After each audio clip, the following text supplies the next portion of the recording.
For more, ABC News contributor Elsie Granderson joins me now. Elsie, good morning. Good morning. So Breonna Taylor's family is set to speak publicly for the first time together since her death in March. They've stayed pretty much out of the spotlight. So what do you expect to hear from them today? Well, I'm obviously disappointed, in the way things have turned out, and I'm assuming that the family is as well. My heart, in particular, goes out to Breonna Taylor's mother, who, as was shown on Nightline not too long ago in the special, that she spent a good chunk of the night just trying to find the location of her daughter. She was misled by officers at the scene, told that she was at a hospital. She went there, she waited around for hours. Imagine not only losing your daughter, but actually going to the people who are supposed to help you find her and being led on a wild goose chase. So my heart just goes out to the entire family. The sister who was the best friend, who would have been at that apartment under normal circumstances. Fortunately, she was not.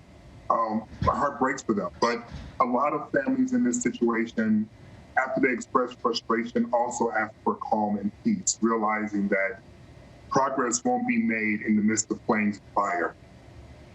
Yeah, I think at the heart of this case, people can disagree or agree with the grand jury decision, but I think everybody agrees with you in just feeling sympathy for this family right now and hoping that they can find a way through this all. But Elsie, professional athletes is just one group that have been showing their frustration with the grand jury's decision. LeBron James, he wrote on Twitter that he's devastated, hurt, sad, and mad. But former NBA player, now commentator Charles Barkley, had a different take. I want to read his quote to you. He said, "It's bad the young lady lost her life, but we do have to take into account that her boyfriend did shoot at the cops and shot a cop. So like I said, even though I'm really sorry she lost her life, I don't think we can just say we can put this in the same situation with George Floyd and Ahmaud Arbery. I just don't believe that." What do you make of that? Well, first of all, Charles and I are friends, so I need to come clean with that part of it. I will also say that Charles Barkley predicted that the Lakers would lose in the first round of the playoffs, and now they're one game away from the NBA Finals. And that's basketball, a subject that Charles Barkley is supposed to be an expert in. So I'm not surprised that he may not have all the information or is wrong about something that's outside of his realm of expertise. That's not trying to throw shade at Charles. As I said, we're friends, but clearly he's missing some key elements to this case as to why people are frustrated, starting with his very remarks. The boyfriend, you can tell from the 911 calls, wasn't aware that those were police officers. He thought he was firing on an intruder, and in Kentucky, which is a stand-your-ground state, he was perfectly well within his rights of doing so. But there are other parts of this scenario that are very much like Mr. Floyd as well as Ahmaud Arbery, starting with the fact that if it wasn't for protest, there's a good chance nothing would have been done about those deaths. Keep in mind that the officer who was fired was shooting his gun into other apartments as well as shooting into Breonna Taylor's apartment blindly. He wasn't fired in March when the incident happened. He wasn't fired until June after the protests began. Ahmaud Arbery did not die like in June when we saw the videos. That attack happened before Breonna Taylor attack. We did not have anything happening in terms of an arrest for that murder until there were protests. So there is an aspect to all of this that does have a connective line, which is that we can't, or that there hasn't been enough evidence for minorities to just blindly trust or give the benefit of the doubt to the process. That time and time again, there's been evidence to suggest unless there is a social media push for protests in the streets, that people who happen to be wearing the badge and may have done something inappropriate against policies or just flat out wrong aren't being held accountable.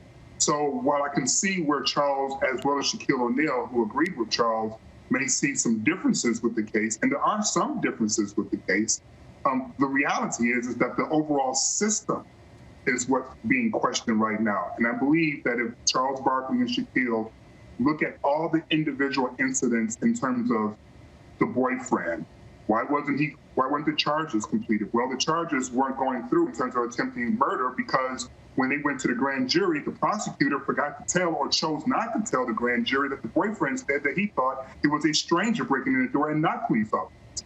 How do you go to a grand jury and not present that information. When you look at the incident report, which I did, it says that there wasn't a forced entry. Well, then why did you need to get a warrant to have a no-knock warrant if there wasn't forced entry? And what were you doing at the battering ring? Why would you say no forced entry on the incident report? So when you see inconsistencies like that, when you see elements of this case that raises eyebrows, absolutely there are similarities between George Floyd and Ahmaud Arbery and so many others, because there's consistency in being inconsistent and deferential to police officers and not indifferential to what is just. And LZ, protesters in Louisville have been out in the streets for months now. But what happens now that the settlement with the family and this decision in the case are both done? Well, I still believe there are a number of things that the protesters who are not satisfied with the way things have handled can mobilize, if you will. This is an election year. And the people who decide who appoints things like, oh, I don't know, prosecuting a case that's controversial, those people are elected officials. I understand that the Attorney General is under fire right now, but keep in mind, he too was an elected official.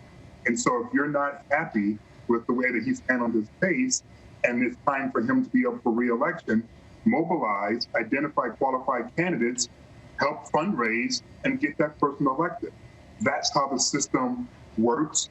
And until such changes, that's what the best recourse I believe those protesters have. All right, ABC News contributor LD Granderson, we welcome your time, LZ. Thank you. Hi, everyone. George Stephanopoulos here. Thanks for checking out the ABC News YouTube channel. If you'd like to get more videos, show highlights, and watch live event coverage, click on the right over here to subscribe to our channel. And don't forget to download the ABC News app for breaking news alerts. Thanks for watching.